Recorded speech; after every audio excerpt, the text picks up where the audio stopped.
Welcome to Behind the Line, where we pull back the curtain on the challenges facing first responders and frontline workers. The work you do is unique, and so are the stresses that go with it. Join me as we tackle key issues to reduce risks for burnout, and as we work to support you in doing the job you love without sacrificing being the kind of person you want to be. Hey there, and welcome back to Behind the Line. I'm your host, Lindsay Foss. I've been working as a clinical counselor specializing in trauma therapy for over a decade. And as a result of my exposure supporting first responders and frontline workers in my clinical role, I've become a wellness advocate and educator for first responders and frontline workers. I've seen what you go through, the pressures of the work, and the systems that often fail to support you. Behind the Line is a place for us to talk about the real-life, behind-the-scenes challenges facing you on the front lines. I created this podcast with the hope of bringing easy access to skills for wellness, allowing you to find greater sustainability both on the job and off. I've seen too many amazing people go down, and I want to change that trajectory. I'm on a mission to support those of you on the front lines to create a culture shift, and I long to see a future for frontline workers where a new generation of wellness-conscious workers create a revolution in how these systems work. No small feat, I know. It starts with you. You are the generation, and part of a movement to claim wellness in the midst of the work. Today, we're nearing the end of our 5-week series covering every angle of self-care, and our focus today is on making self-care practical. For whatever it's worth, I'm a Libra. I like balance, clarity, and all things practical. So for me, this series makes no sense without this episode. Maybe some of you are less in need of practicality and are already killing it with the tools we've talked through so far. But for those of you who are anything like me, this one's for you. Next week will be the last week of our self-care series, and it will be focused on implementing your self-care plan, overcoming obstacles when you hit them, and building a routine that can't be shaken. Next week is also when the Self-Care Dare 5-day challenge for first responders and frontline workers will kick off. So you have until the end of the day next Monday to register. It's going to be great, especially for those of you who like things that are really concrete. Those who sign up for the Dare will get access to all kinds of bonus tools to help you kickstart a sustainable self-care plan and learn skills to really put it to work. It takes what we've covered in this series and it really gets you on the ground running. I also want to mention that following this series on self-care, we're going to move into a new topic and one that I'm really looking forward to. A friend and colleague reached out to me recently, sharing feedback from a first responder in her life who had indicated that right now, so many on the front lines have been surviving the work in COVID, but there has been no time and no tools around how to process what the heck has just happened to all of us. This person shared that as we move toward more vaccinations and hope that perhaps we will experience some version of a normal that we kind of faintly remember again in the not too distant future, there will be a lot to unpack and make sense of, a lot to process. And there's fear that if we don't have what we need to do that well, we may lose a lot of really good people out there who have been so burned out by this last year. So following this series on self-care, I intend to shift gears and focus the next several episodes on how we process something like COVID, so that you're equipped with tools to make sense of what the heck you've just been through whenever you might have a chance to process it. I'm hoping to invite a few guests to talk with me during this upcoming series as well, to give voice to those who have been in it alongside you, and to share how we're collectively sorting through this mess to find something that matters in it all. Knowing that this is coming and that you're likely not going to want to miss it, I want to encourage you to consider subscribing for our emails to get updates about new episode releases, as well as being the first to access some of our bonus tools and resources that we create to partner with the podcast episodes, So go ahead and connect to our website to do that. For those of you listening on your preferred podcast platforms, click over to the website to sign up for our updates. It's usually in the top of your podcast platform page. You can also follow me on Facebook or Instagram, where I post about and link to new episodes each week and offer additional resources, as well as some funny things to lighten things up a bit here and there. Okay, let's dig into today's topic around making self-care practical. Some of what I'm going to say today may be a bit of a repeat from parts of the last few episodes, because I want to remind you of where you should be focusing as you start to really pull your self-care plan together. And the first thing that's going to be a repeat is this: your self-care plan needs to demonstrate care. One of the hazards of self-care becoming the trendy buzzword that it's become is that it can lose its true meaning. It becomes a term to suggest massages or spa days or things we quote unquote should be doing for ourselves, but never have the time to do, and then feel guilty and or resentful about not getting a chance to get to these things. We have to keep at the forefront of our minds that self-care is only self-care if it's caring. It must have a heart of care connected to it, or it doesn't really count. Whatever you do without a heart of care is just another job on your to-do list. And while some of it might feel nice or relaxing for a moment, it won't give you the same bang for your buck. So be sure that you're orienting your thinking and intention toward a heart of caring. This is what gets you the mileage out of it. I used this example last week. Is it caring if I ask my kid how his day was, but then mostly ignore his response while I scroll on my phone? I mean, I asked the question. It's what moms are supposed to do. But does it feel like care to him if I'm not really paying attention and really demonstrating a heart of care in that moment? No, he's going to feel like I'm going through the motions, but not really giving a crap, which would be fair in that situation for him to feel that way. To some extent, your brain and body feel the same way about your interactions with yourself. Your brain knows when you're doing something out of obligation, and it knows that it feels different than the same action done out of genuine care. Listen to yourself, pay attention to your needs, and meet them with care. I also want to remind you that your self-care needs to fit into your actual life. What your life is like right at this moment may be different than what it will look like in a month or a year or 5 years. Try to anticipate some of the common self-care challenges, like getting sick or hurt, having a time at work where you're taking on more shifts and you're home less, or where someone in your family is sick or in need of support and may be more demanding on your time or attention. Literally, as I am working on putting together this very podcast episode, my husband is at the hospital for foot surgery. I have a pretty solid self-care plan that has been honed over many years now, and it gets regular tweaking as my life continues to shift and change. As we anticipated this surgery, we've known about it for a couple of months, I was aware that this would mean I would be taking on a lot more for several weeks, possibly months. It's his right foot, so he'll be unable to drive for quite some time, and this really impacts a lot as he's the full-time caregiver to our young kids.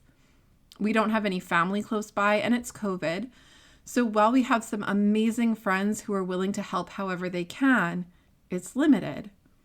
I'm having to flex my work schedule to do school pickups and drop-offs, manage more meal prep since he won't be able to stand for long periods for a couple of weeks, deal with the kids' stuff and the house while still working full-time. It's a lot, and I'm aware that aspects of my self-care won't be options in ways they normally are. Thankfully, I have a really diverse plan with a lot of contingencies built in. I learned that this was necessary years ago when my main self-care was running. And then I suddenly faced a back injury that limited me from almost all physical activity for nearly 2 years. Back then, I had no backup plans and not much diversity to fall back on in my plan. So I sat and I wallowed and I struggled to figure out how to help myself. As a result of that discomfort and learning, I have since created a very comprehensive plan that can flex to meet all kinds of different circumstances. It isn't always perfect, nothing ever is, but I can now more quickly identify when things are starting to go off the rails, when I'm not getting enough of what I need. And I can reference my plan to come up with some ways to quickly make my way back on the track and carry forward. Remember, it's big and small moments. This is what we need to keep in mind when we build our self-care. We can't put all of our eggs in one basket using only one or two things as the crux of our care plan. Because when those things aren't options, for whatever reason, we're going to sink with the ship. And the thing is, we need you.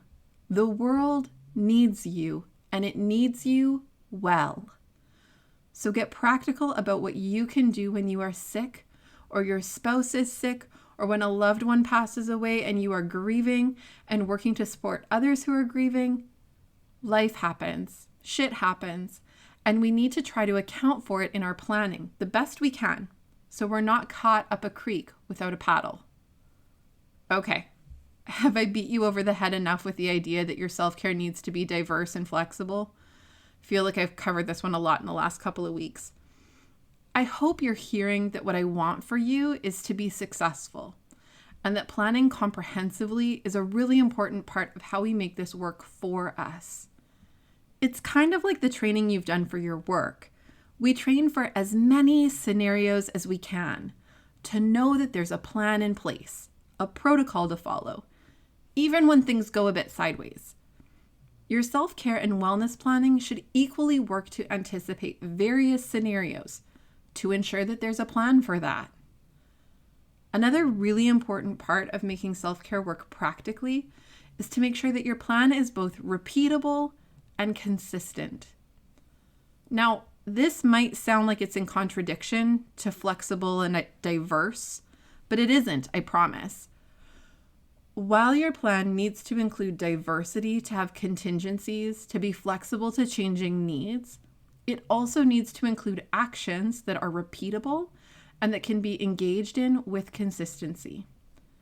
If we imagine that self-care only constitutes things like taking a spa day or going for a car ride alone for hours, these are activities that are going to have limited access on a day-to-day basis. This is part of why we need diversity and flexibility in our plan in order to permit for actions that can be repeatable and consistent.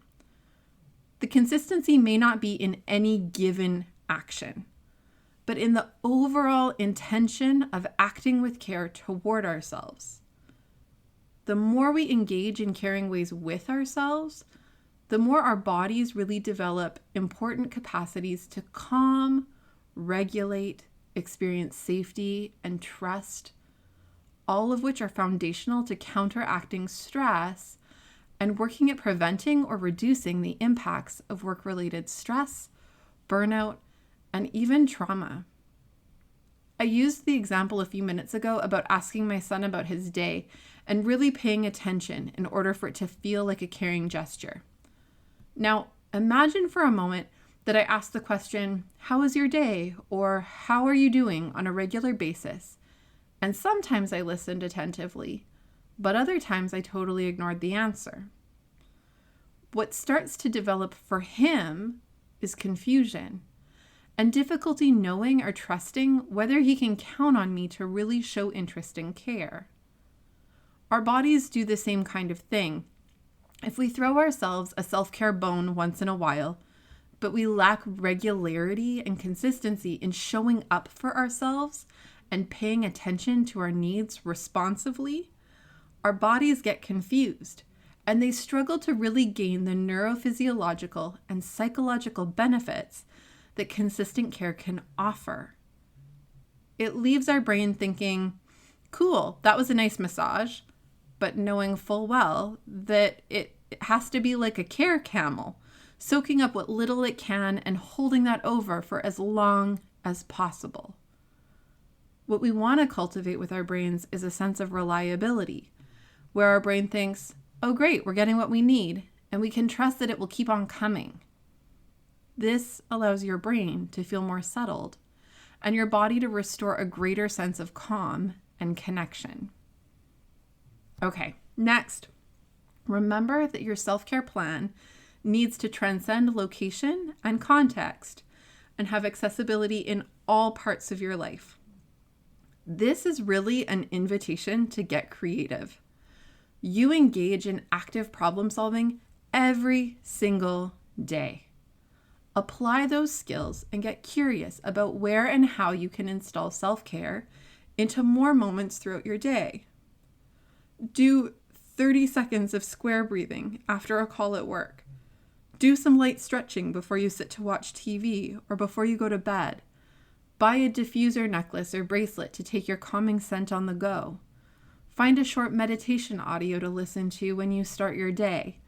There are tons of ways to implement self-care into the monotonous moments of everyday life. Treat it like a challenge. See how many mundane activities you can turn into self-care. Make it a competition with others you know. Brainstorm together and see what you can come up with and how much you can alter just a little bit to make it work for you. In a lot of ways, this is actually what we're going to be doing a lot of during the self-care dare if you choose to join us. This brings me to the next thing that can help make your plan practical. Share it. When we tell others about something, it tends to increase the chances of it sticking for us. There's something reinforcing about knowing that someone else knows what I'm up to. Talk to someone about your plan. When we engage with other people, we tend to maintain habits and routines more effectively. Connect with someone else. Maybe someone else who's listening to this podcast as well.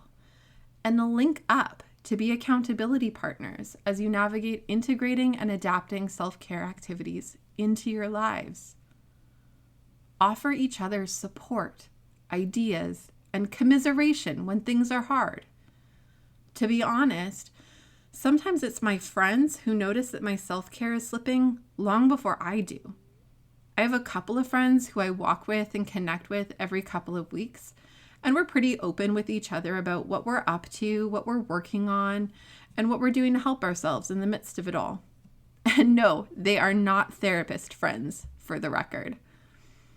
Often, it's during these walks that they hear me struggling a bit more, and they call me out on how my self-care seems to be taking a backseat to whatever crisis has arisen.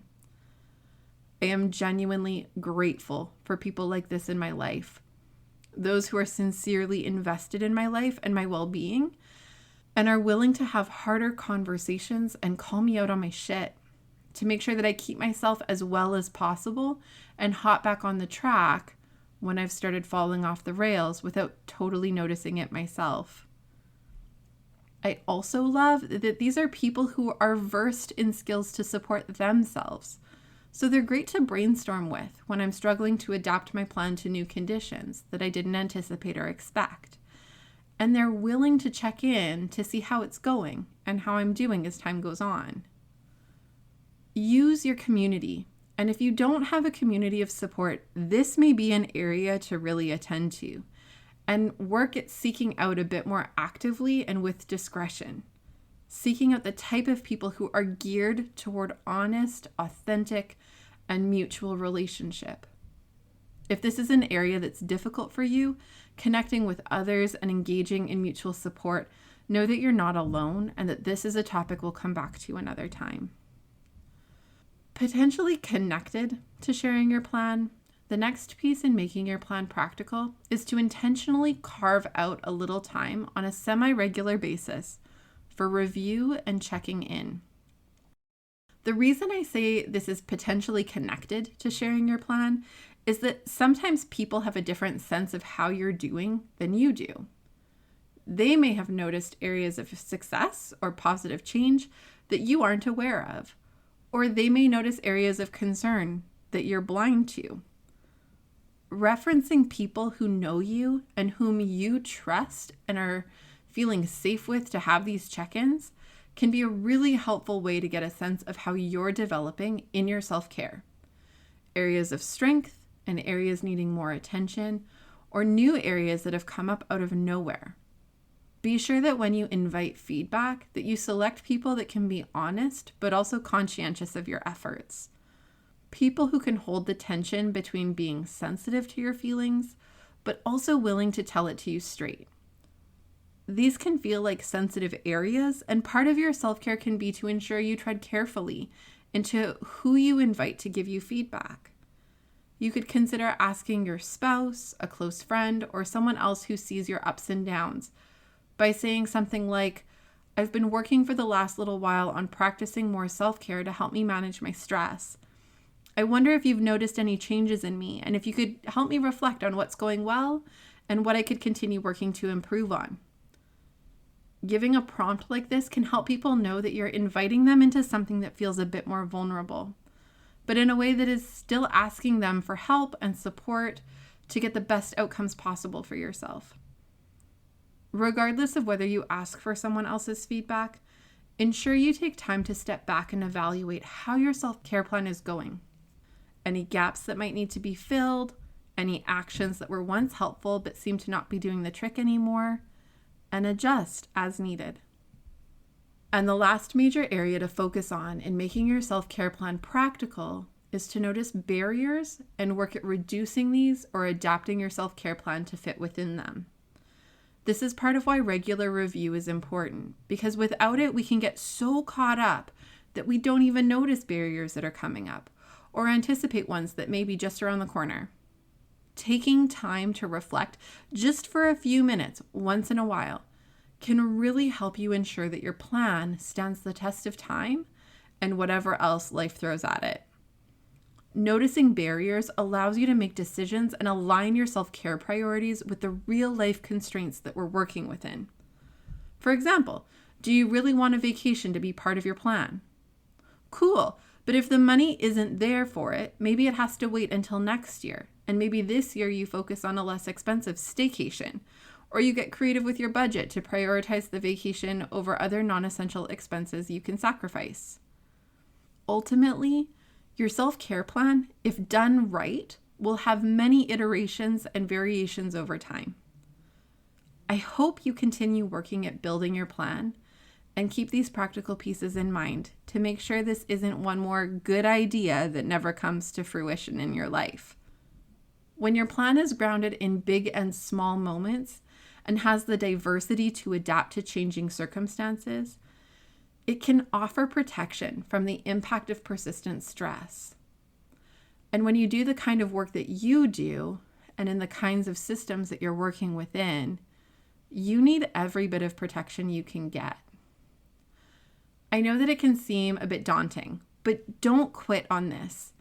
It allows you to invest in that emotional bank account we talked about a few weeks ago, and that bank account is what allows you to continue offering of yourself to others.